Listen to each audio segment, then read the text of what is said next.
pada SK itu pemerintah daerah juga melalui surat edaran yang sudah kita sudah sebarkan di media massa, di media, dan sudah dibagikan kepada masyarakat, yaitu ditujukan kepada seluruh pimpinan OPD di Kabupaten Mimika. Kemudian yang berikut, yang kedua, para pimpinan BUMN, BUMD dan swasta di Kabupaten Mimika, dan yang ketiga, para pimpinan perguruan tinggi. Yang keempat adalah para kepala sekolah, mulai dari PAUD, SD, SMP, SMA, dan SMK di Kabupaten Mimika. Kemudian para denominasi gereja, MUI, dan serta Vihara di Kabupaten Mimika. Yang keenam adalah para tokoh agama, tokoh masyarakat, tokoh adat, tokoh perempuan, tokoh pemuda, dan seluruh masyarakat di Kabupaten Mimika.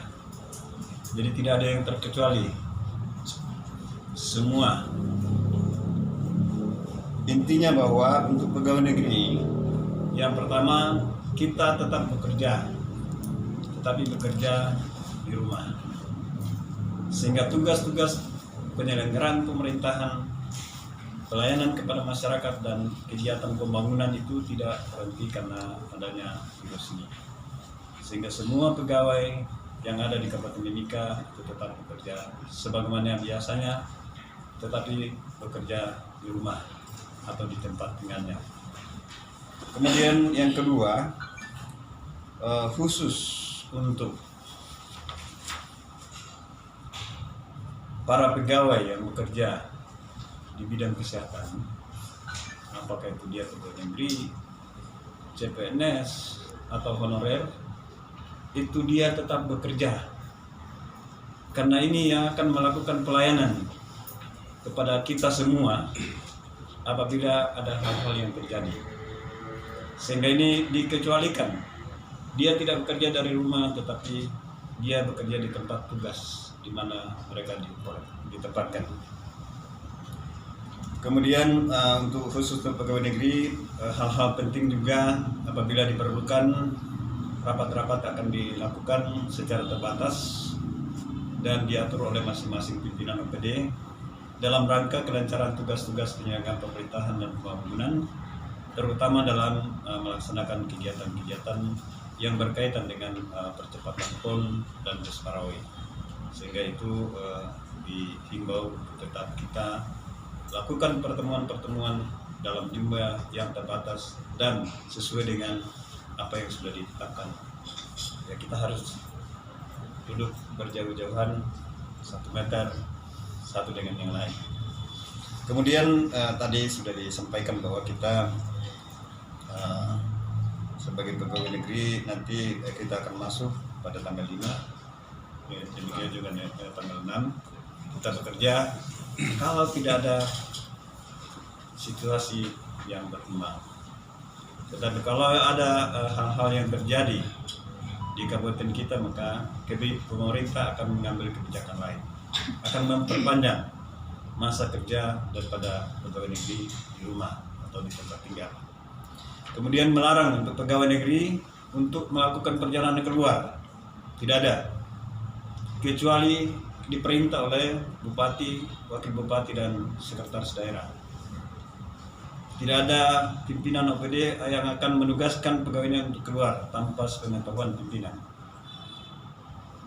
Sehingga semua pegawai, baik yang terutama yang ada di luar, segera pulang ke sini untuk bekerja.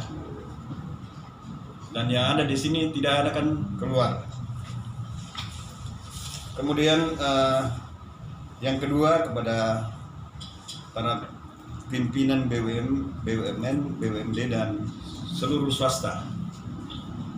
Seluruh swasta itu semua yang berusaha di Kabupaten Mimika, bahwa dia menyesuaikan sistem kerja yang dilakukan oleh pemerintah daerah dengan mengatur pegawainya bagaimana supaya kegiatan tetap berjalan, pelayanan kepada masyarakat tetap berjalan, tetapi tidak menghilangkan pelayanan. Kecuali misalnya tempat-tempat hiburan kita akan tutup, tidak ada kegiatan di sana. karena di situ sangat memungkinkan ada potensi untuk berkembangnya virus ini bila itu dioperasikan. Sehingga mungkin sebentar malam atau besok Satpol PP akan bekerja untuk melihat itu dan akan ditutup usaha-usaha swasta. Demikian juga dengan tempat-tempat yang lain yang mengumpulkan banyak orang. Itu kita akan pantau dan diharapkan bahwa pertemuan-pertemuan dengan menghadirkan dalam jumlah banyak orang itu dihindari. Dan ini sudah menjadi kebijakan pemerintah mulai dari pusat sampai ke daerah. Kemudian yang berikut bahwa perguruan tinggi diharapkan tetap melakukan aktivitas belajar mengajar, tetapi itu dilakukan secara online atau dengan cara lain, tetapi tidak berkumpul di satu tempat. Sekolah-sekolah kita sudah liburkan sehingga tidak ada aktivitas di sekolah. Kewajiban daripada orang tua dan guru akan memberikan penugasan kepada anak-anak kita sehingga punya kesibukan di rumah, tidak untuk berkeliaran. Dan tanggung jawab kita selaku orang tua menjaga anak-anak kita supaya melakukan aktivitas yang secara terbatas, kalau perlu di rumah. Karena anak-anak ini kalau dia berkeliaran ke sana kemari sama saja dengan kita tidak liburkan sekolah. Yang ini diharapkan bahwa semua anak-anak diliburkan itu dijaga supaya tinggal di rumah, beraktivitas di rumah, tidak berkeliaran di luar, sehingga bisa terhindar dari apa yang kita sedang alami di negara kita ini.